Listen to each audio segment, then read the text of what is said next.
Dios te bendiga, te saluda la pastora Sandra Díaz de Rivero.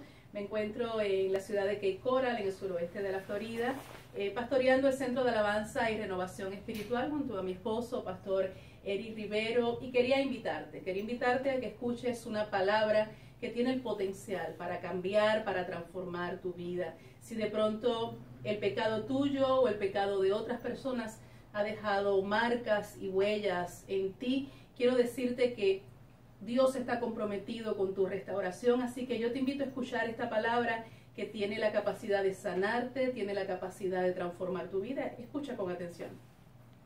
Lucas capítulo 3, versos del 1 al 18.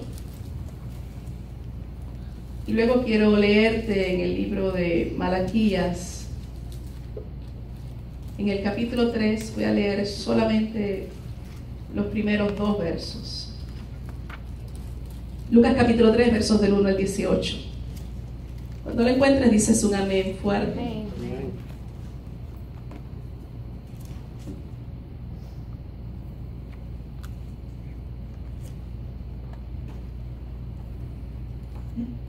Dice así la palabra del Señor.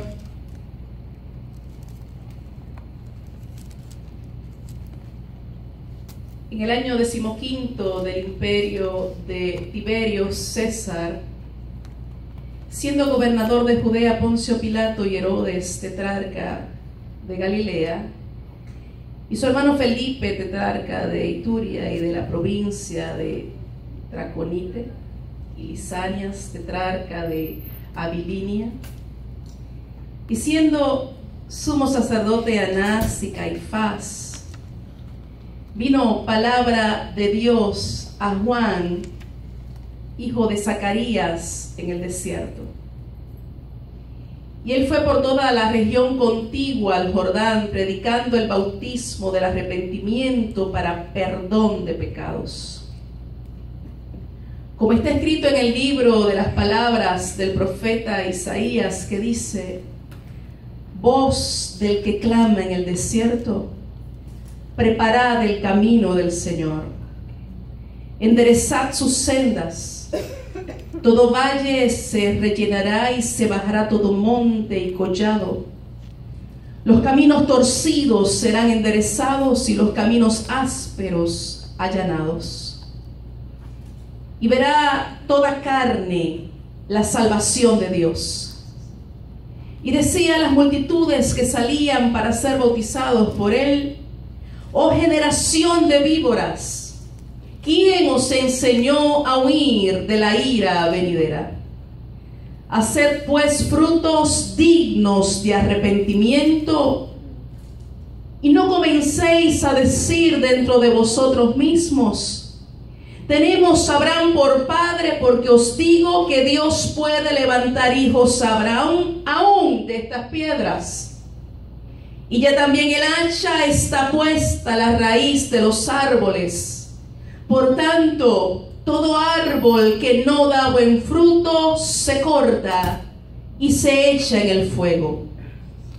Y la gente le preguntaba diciendo: entonces, ¿qué haremos? Y respondiendo les dijo: el que tiene 2 túnicas, dé al que no tiene, y el que tiene que comer, haga lo mismo. Vinieron también unos publicanos para ser bautizados y le dijeron: maestro, ¿qué haremos? Él les dijo: no exijáis más de lo que os está ordenado. También le preguntaron unos soldados diciendo: ¿y nosotros qué haremos? Y les dijo: no hagáis extorsión a nadie, ni calumniéis, y contentaos con vuestro salario. Como el pueblo estaba en expectativas, preguntándose todos en su corazón si acaso Juan sería el Cristo, respondió Juan diciendo a todos: yo a la verdad os bautizo en agua, pero viene uno más poderoso que yo, de quien no soy digno de desatar la correa de su calzado. Él os bautizará en Espíritu Santo y fuego. Dice el verso 17: su aventador está en su mano, y limpiará su era y recogerá el trigo en su granero y quemará la paja en fuego que nunca se apagará. Con esta y otras muchas exhortaciones anunciaba las buenas nuevas al pueblo. Malaquías capítulo 3, verso 1 y verso 2 dice: He aquí yo envío mi mensajero, el cual preparará el camino delante de mí. Y vendrá súbitamente a su templo el Señor a quien vosotros buscáis, y el ángel del pacto a quien deseáis vosotros. He aquí viene, ha dicho Jehová de los ejércitos. Verso 2: ¿Y quién podrá soportar el tiempo de su venida? ¿O quién podrá estar en pie cuando Él se manifieste? Porque Él es como fuego purificador y como jabón de lavadores. Gracias por estar entre nosotros, Dios. Gracias por provocarnos a buscar más tu presencia. Siendo tú el que produces el querer, así como el hacer. Nos da esperanza el saber que estás poniendo hambre y sed por ti, Señor. Ruego para que en esta mañana te pasees entre nosotros. Ruego para que tu palabra examine lo profundo de nuestro ser. Y con esa palabra que siempre cumple su propósito por el cual es enviada, nos ministres y nos hables hoy, Señor. Confieso mi incapacidad, declaro mi impotencia, mi urgente necesidad de ti, Señor. Y te suplico que en esta hora seas tú mismo hablándonos con tanta potencia, con tanto poder, que cuente hoy como el primer día de muchos días que seguirán, Señor. Que pueda ser el principio de grandes cosas para nosotros, en una búsqueda más intensa, más profunda, Señor. Te lo suplico en esta hora, Dios, en ese poderoso nombre, en el nombre de Cristo Jesús. Y la iglesia dice, amén. Y la iglesia dice, amén.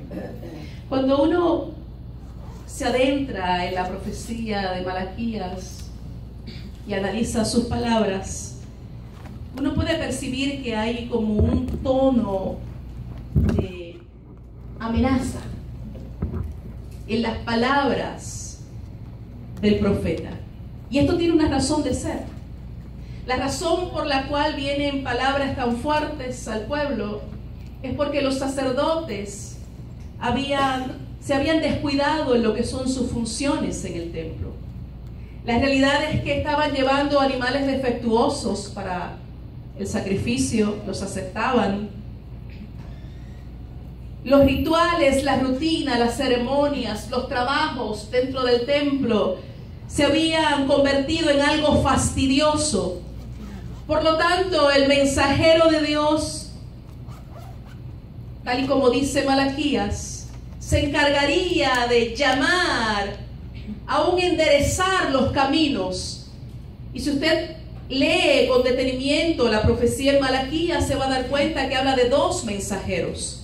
Uno que prepara el camino y otro que es aquel a quien se está esperando. En otras palabras, Malaquías nos habla acerca de Juan el Bautista, el encargado de preparar el camino, y nos habla del tan esperado Mesías, Jesucristo, que llegaría con fuego consumidor, llegaría precisamente para derramar de su espíritu en medio del pueblo.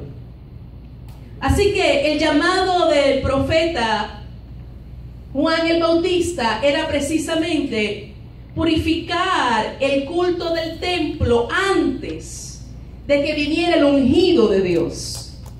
Y la profecía resalta, hermanos, el hecho de que era necesaria la preparación para ir al encuentro del Mesías. Era necesario que cosas se arreglaran, que caminos se enderezaran antes que ese quien es Rey de Reyes, porque era Dios mismo quien vendría al encuentro del pueblo. Emmanuel, Dios con nosotros. Y la profecía resalta el hecho de que era necesaria una preparación. Usted sabe que durante más de 4 siglos hubo silencio. No se escuchó profecía alguna por medio de ningún profeta.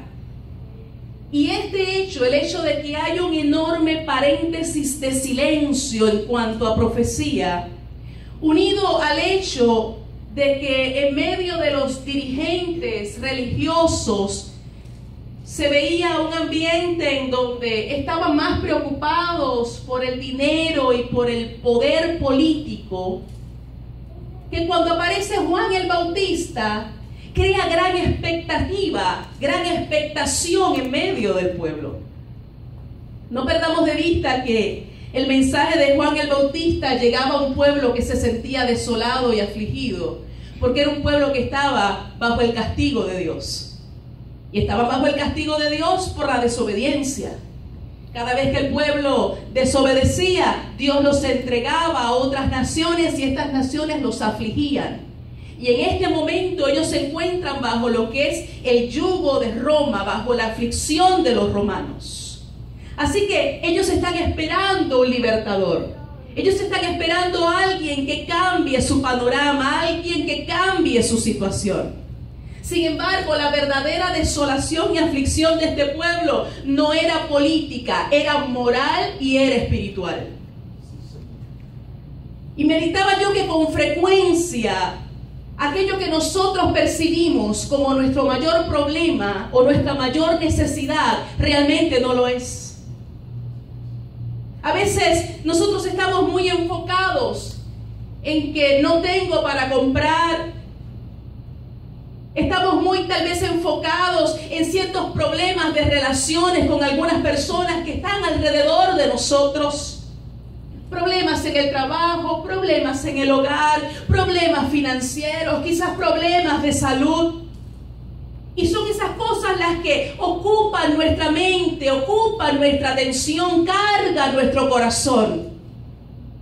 Pero tengo que decirte que con muchísima frecuencia el mayor problema que tenemos nosotros es un problema espiritual. Amén. El mayor problema del hombre es un problema espiritual. Intentar vivir con una relación fracturada con su Creador. Ese es el mayor problema del ser humano. Pero junto con la llegada del Mesías, el Cristo, llegaba también la esperanza. El tiempo se había cumplido. La espera había terminado. Y Juan el Bautista aparece con un mensaje muy especial. Él aparece como un pregonero, él aparece como un vocero. Y su mensaje es muy especial. Quiero decirte que su mensaje no era tan elocuente como quizás muchos hubiesen querido. Pero era un mensaje profundo, era un mensaje preciso, era un mensaje directo. ¿Sabes cuál es ese mensaje? Arrepentíos, porque el reino de los cielos se ha acercado. Aleluya. ¿Sabes que para un judío conocedor de las Escrituras, aquella frase significaba el cumplimiento de profecías que aparecen en el libro de Daniel? ¿Cuántos recuerdan el sueño que Dios le da a Nabucodonosor? Y en ese sueño estaba siendo profetizado el hecho que todos los gobiernos, reinos y dominios se sujetarían a uno que se levantaría. ¿Y cuál es ese? El del Rey de Reyes. El dominio del Rey de Reyes. Y lo que Juan el Bautista estaba anunciando era que por fin la espera había terminado. El tiempo se había cumplido. La llegada del rey era inminente. El establecimiento de ese reino era inminente. Y él era su vocero. Juan el Bautista era su precursor. Sin embargo, Juan insistió en el cumplimiento de ciertos requisitos preliminares para poder participar de ese reino. Y la razón por la que hoy, 2000 años después, seguimos nosotros hablando sobre esa predicación de Juan el Bautista es porque sigue estando vigente. sigue siendo pertinente en nuestros días, sigue siendo relevante para nosotros hoy. Mira, hermanos, si queremos que Dios venga a nuestras vidas, que el reino de Dios se establezca en medio de nosotros, en medio de nuestros hogares, en medio de nuestras circunstancias, tenemos que preparar el corazón con arrepentimiento. El mensaje sigue siendo el mismo. El llamado sigue siendo el mismo. El peso en el corazón sigue siendo el mismo. Queremos la gloria de Dios en medio de nosotros. Queremos las manifestaciones del reino de Dios en medio de nosotros. Necesitamos enderezar nuestros caminos. Necesitamos arrepentirnos. Romanos capítulo 14, verso 17 nos dice lo que es el reino de Dios. Reino de Dios no es comer, reino de Dios no es beber, en otras palabras, reino de Dios no es prosperidad. Reino de Dios, hermanos, quiero decirte que no son emociones, brincar, saltar, eso no es reino de Dios. La Biblia declara lo que es el reino de Dios. ¿Qué es el reino de Dios? Justicia, paz y gozo en el Espíritu. Eso es el reino de Dios. Y Juan el Bautista está declarando que el reino de Dios está por establecerse. Cuando Jesús aparece, su mensaje es: el reino de Dios entre vosotros está. ¿Y qué es el reino de Dios? ¿Qué dijimos que era? Justicia, paz y gozo en el Espíritu. Y mira, hermano, justicia no es otra cosa que una vida de integridad. No es otra cosa que una vida de honestidad. Una buena vida. En términos morales. No en términos de conveniencia. En términos morales, una buena vida. Es una vida santa. ¿Por qué? Íntegros, santos, justos, para ser salvos, no, por cuanto ya lo somos. Amén. Porque somos nueva criatura. Por eso podemos vivir ese tipo de vida. Pero no solamente eso, nos habla de paz. Usted sabe que el enemigo de la paz es la preocupación, es la ansiedad. Cuando estamos condicionados por todas las circunstancias y las cosas externas y nuestra estabilidad depende de ellas. ¿Quién no siente paz cuando está sano, cuando tiene dinero, cuando no tiene deudas o cosas atrasadas, cuando todo sonríe? ¿Quién no siente paz? Cuando las relaciones que están alrededor son estables y todo sonríe. Pero eso realmente no es paz. Amén. Por eso Jesús dijo: la paz que yo vengo a dar no es como la paz que del mundo. Porque la paz del mundo depende de circunstancias externas. Pero la paz de Dios, esa tranquilidad, esa armonía con el Creador, no depende de nada de eso, sino de tu permanencia en Él. Pero no solamente es justicia y es paz, dice que es gozo. Y el gozo está relacionado a una actitud de gratitud, de alabanza al Señor, independientemente de las circunstancias. Sumisión a la voluntad de Dios. Por eso, si usted escuchó y leyó con detenimiento ante la predicación de Juan el Bautista, diversos grupos comenzaron a acercarse y a preguntarle: ¿qué haremos? ¿Qué tenemos que hacer? Y si usted analiza la contestación del profeta, van precisamente dirigidas a lo que es justicia, a lo que es paz y a lo que es gozo. En otras palabras, cuando el reino de Dios comienza a establecerse en tu vida, tú comienzas a caminar en rectitud, tú comienzas a caminar en obediencia, tú comienzas a caminar en santidad, tú comienzas a expresar lo que es el gozo de la salvación, tú comienzas a ser una persona más agradecida. Usted sabe que La mayoría de las personas que no experimentan gozo es porque no están conformes con las circunstancias o las cosas que están alrededor de ellos.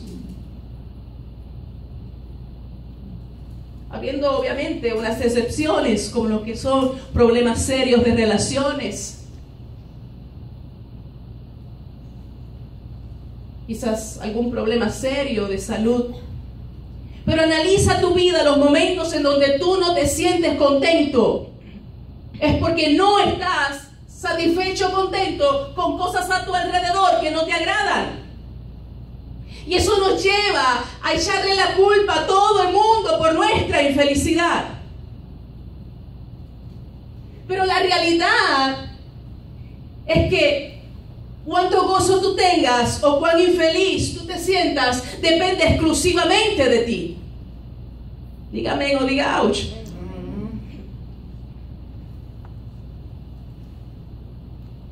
Dios quiere establecer su reino en medio de nosotros. Sí, Señor. Te lo vuelvo a decir, Dios quiere establecer su reino en medio de nosotros. Pero nosotros tenemos que prepararnos. Usted sabe que cuando usted espera algo grande, especial, usted se prepara. Amén. Si usted invita a alguien importante para usted a su casa, usted se prepara. Usted primero piensa qué le va a ofrecer de comer. Usted se encarga de que su casa esté limpia y recogida. Amén. El día antes, probablemente, o temprano en la mañana, usted se encarga de preparar todas las cosas para que cuando llegue ese invitado que para usted es tan especial, se sienta cómodo, se sienta bien recibido, se sienta agradado. Usted se imagina que alguien importante para usted lo invita, pero usted no se prepara y la persona llega y usted, las mujeres están en rolo, en chancleta, los hombres en camisilla, descalzo, la casa regada. ¿Sería eso congruente? Lo primero que pensaría la persona es, esta gente no me esperaba. Porque si me esperasen, se hubiesen preparado.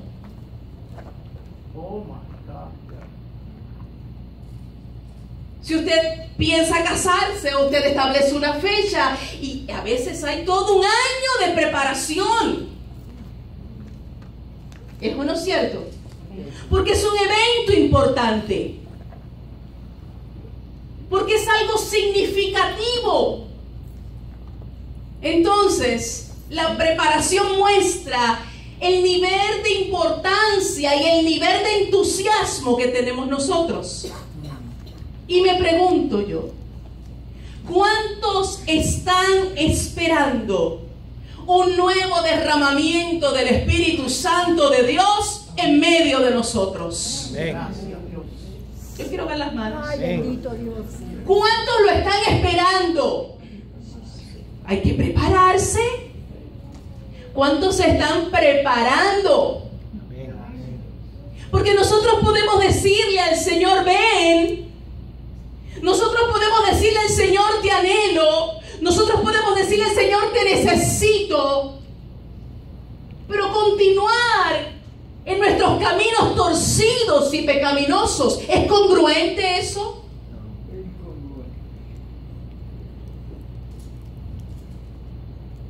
Viene el Rey, viene el Señor y tiene que encontrar caminos derechos. Corazones limpios.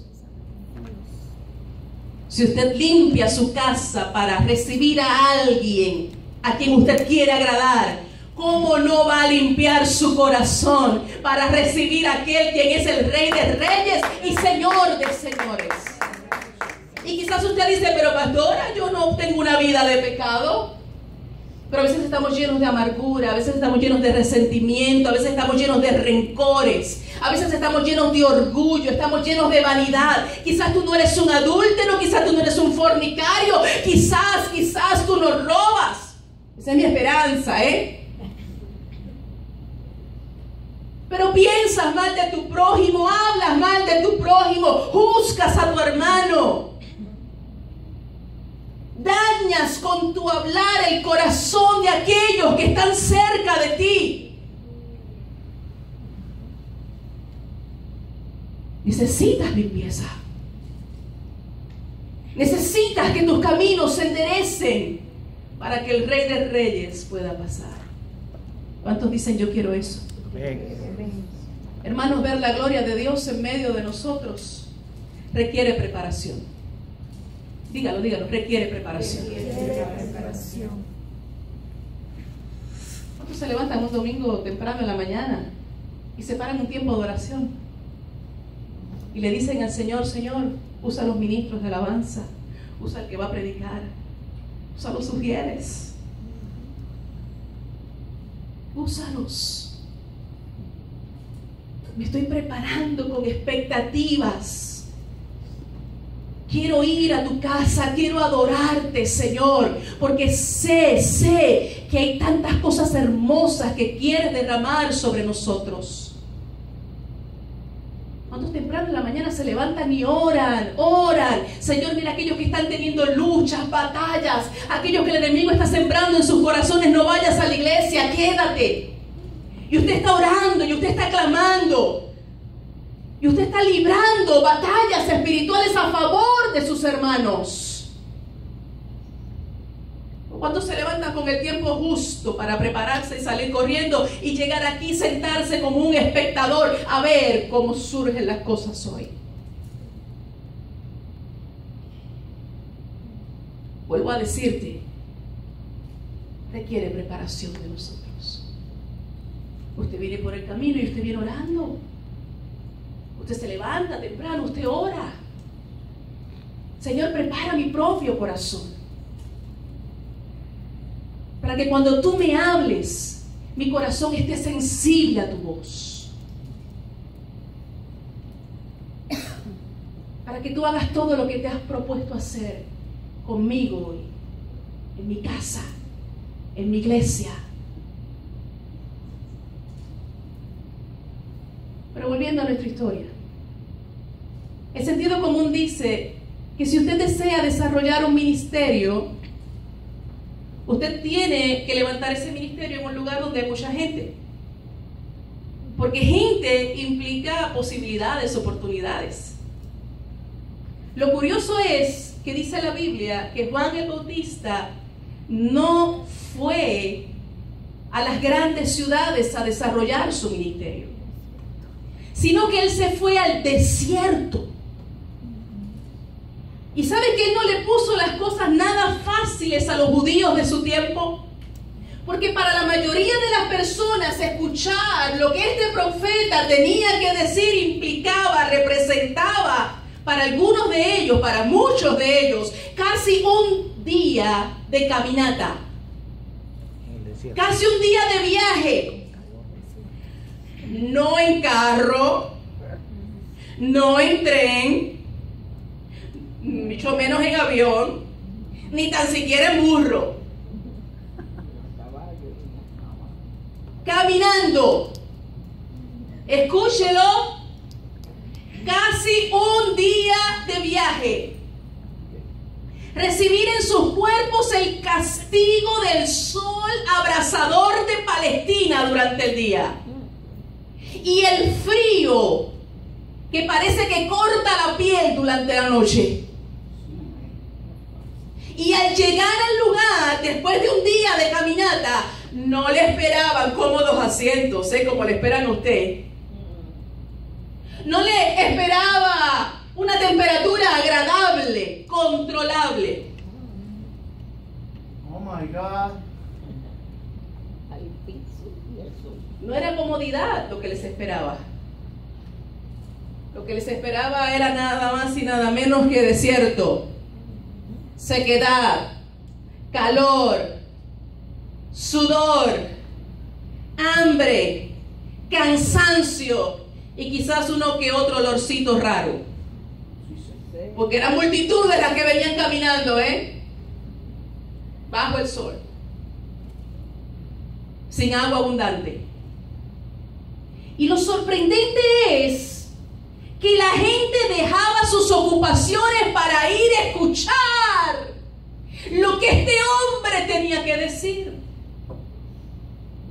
Y para mí esto implica dos cosas. Número uno, reconocían que aquel era un hombre enviado de Dios. Y segundo, tenían hambre y sed de Dios.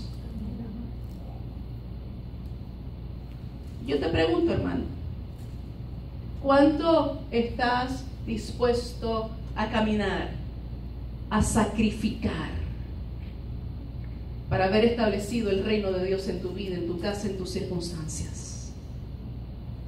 Mire, Dios no necesita de nuestros sacrificios. Amén. Él no necesita de nuestros sacrificios para glorificarse. ¿Cuántos pueden dar testimonio aquí que en algunos momentos de su vida usted no ha hecho absolutamente nada y ha visto la gloria de Dios? Amén.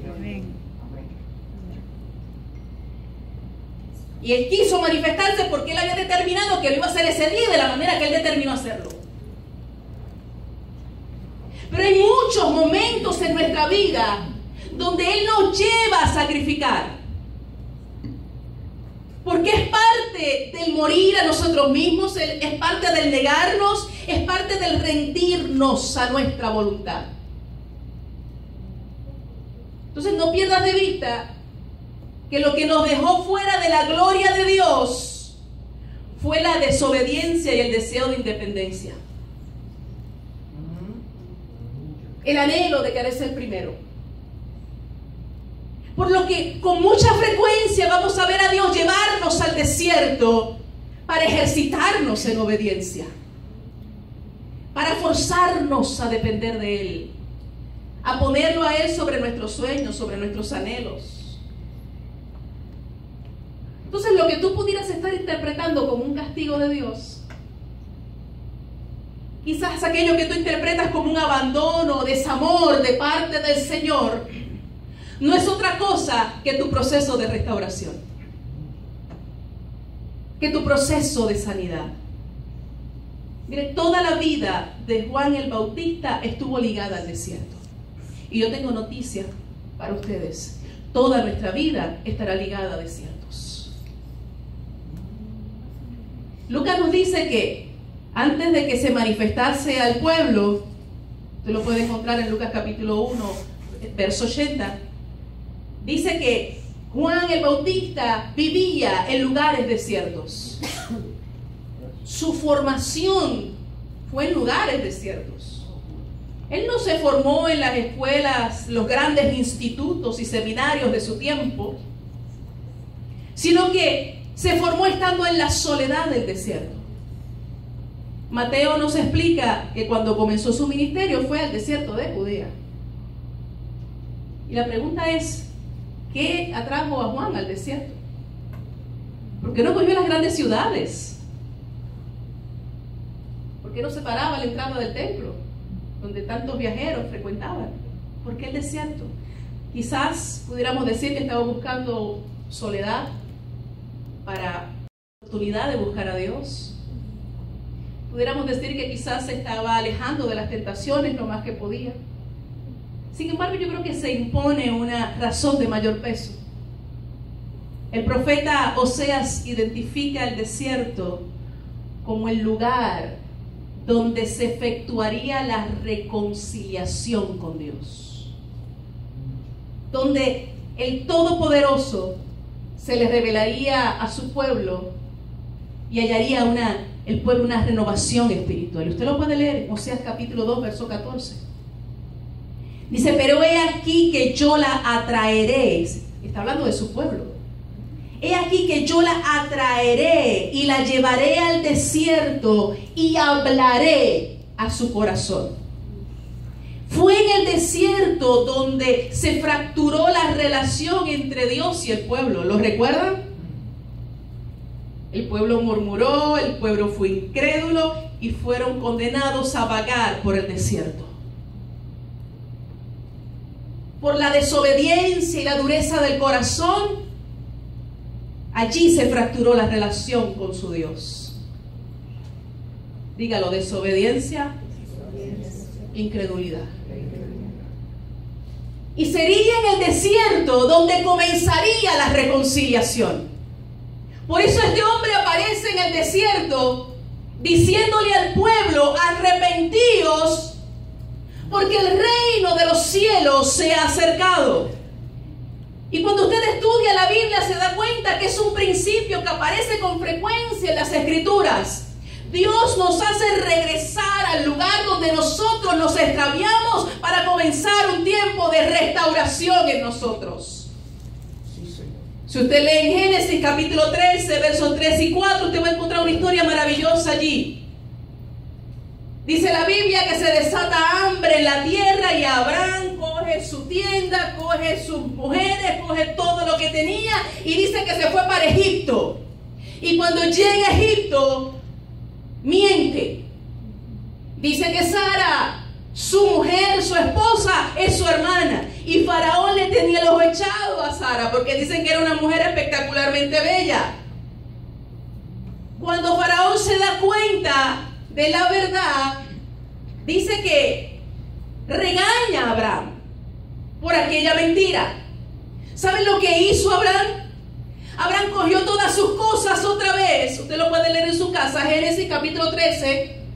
Coge todas sus cosas y regresa a Betel. Y si usted estudia, Betel fue el primer lugar donde él levanta altar al Señor. ¿Cuál es la importancia de esto? Abraham se equivocó cuando viajó a Egipto. Abraham cometió el pecado de mentir, pero tuvo que regresar a Betel, a su lugar de origen, para ser restaurado. Y no solamente aparece esto en Génesis, sino que también en el libro de Reyes aparece otra historia. Hay otro ejemplo en las Escrituras que hace unos cuantos meses atrás estuvimos nosotros hablando. Se nos habla de un profeta que está cortando árboles, madera, tiene un hacha, el hacha se le cae y este hombre comienza a gritarle al profeta por ayuda. Y cuando Eliseo llega, ¿cuál es la pregunta que hace Eliseo? ¿Dónde cayó?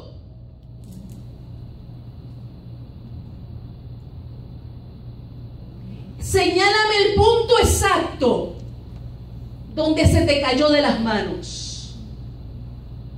Porque tú no puedes ir a otro lugar a buscar lo que se te cayó en un lugar específico. Tú necesitas ir a ese lugar específico. Con frecuencia Dios nos va a llevar al mismo punto, al momento exacto donde perdimos, donde caímos, donde nos descuidamos. Y la pregunta en esta mañana: ¿reconoces ese lugar? ¿Puedes identificar ese lugar donde comenzó un deterioro espiritual en ti? ¿Puedes reconocer ese momento exacto donde dejaste de sentir el fuego y la pasión? Donde dejaste de buscar a Dios, donde comenzaste a permitir cosas que dañan, que contaminan tu vida. ¿Puedes identificarlo? Porque con toda seguridad Dios te hará volver a ese lugar. Por eso hace volver al pueblo al desierto. La gente dejaba trabajos, la gente salía de comodidad, caminaban largas distancias, pasaban hambre, sed, cansancio, incomodidades para escuchar lo que el mensajero de Dios tenía que decir. Y mi corazón se llena de tanto dolor al ver cómo nosotros la tenemos tan fácil y por cualquier cosa abandonamos nuestro empeño de buscar al Señor.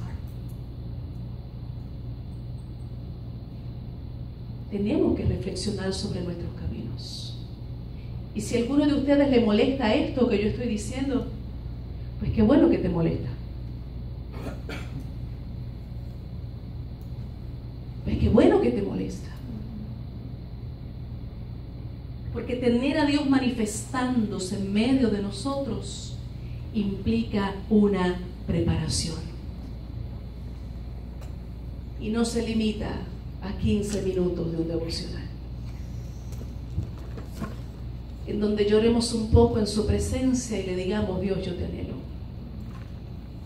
Es una vida de búsqueda, de sed, de hambre, de anhelo por Dios. El mensaje yo creo que es muy simple en esta mañana. Necesitamos regresar al lugar donde perdimos esas cosas valiosas en el Espíritu.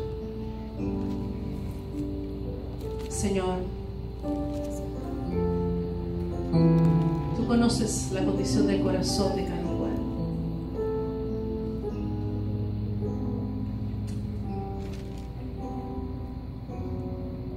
Tú sabes dónde estamos cada uno de nosotros, en qué trayecto del camino, en qué punto nos encontramos. Tú lo sabes, Señor. Ruego en esta hora, Señor, que trabajes en lo profundo del corazón y comiences a poner en el corazón de cada cual esa necesidad de buscarte. Mira las capas de dureza que han podido surgir en los corazones. Tú sabes, Dios. Tú sabes exactamente, Dios, cuál es nuestra condición espiritual, el estado de nuestra alma. Tú lo conoces, Señor. Por eso ruego en esta hora, Dios. Ruego en esta hora delante de tu presencia, Señor. Comienza a derribar en la mente y en los corazones fortalezas. Comienza a quebrantar la dureza del corazón. Comienza a provocar, Señor, el buscarte, el anhelarte. Aquellos que han podido caer en conformismo espiritual, en vagancia, en pereza, indiferencia. Aquellos que han abandonado, Señor, esa búsqueda, esa exposición en tu presencia, que se han atraído, Dios, como el pueblo de Israel fue atraído al desierto para escuchar aquel mensaje. Arrepentíos, porque el reino de los cielos se ha acercado. Necesitamos tu reino en nuestros hogares. Necesitamos tu reino en nuestros corazones. Necesitamos tu reino en nuestros centros de trabajo. Necesitamos tu reino, Señor. Aquí en medio de nuestra congregación necesitamos tu reino. Justicia, paz y gozo. Te agradezco, Dios, por tu palabra, Señor.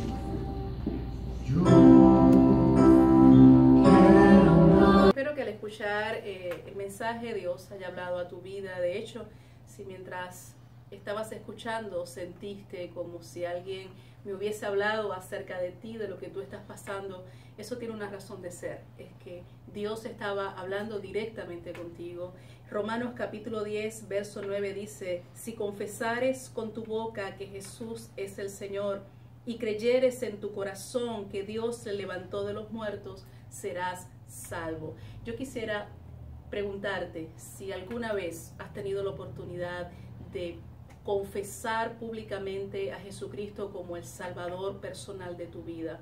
Si nunca antes lo has hecho, si nunca antes lo has invitado de una manera formal a entrar a tu vida, lo has confesado a Él como ese Señor y ese Salvador personal, es muy sencillo, es muy fácil de hacer. Basta con que ahora mismo, ahí donde tú te puedas encontrar, si tienes la oportunidad, puedas cerrar tus ojos, puedas hacer esta simple oración. Dice la Biblia que si tú le confiesas como tu Salvador personal, Él entra a tu vida, Él perdona tu pecado y te conviertes desde ese instante en hijo de Dios. Así que si Dios te ha hablado a través de este mensaje y tú reconoces que tú tienes necesidad de Dios, basta con que hagas esta sencilla oración. Señor Jesús, reconozco que soy un pecador.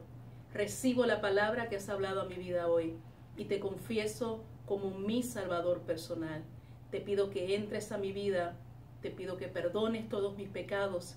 Te suplico en esta hora que me llenes con tu Santo Espíritu. En el nombre poderoso de Cristo Jesús. Amén y amén. Este es el primer paso.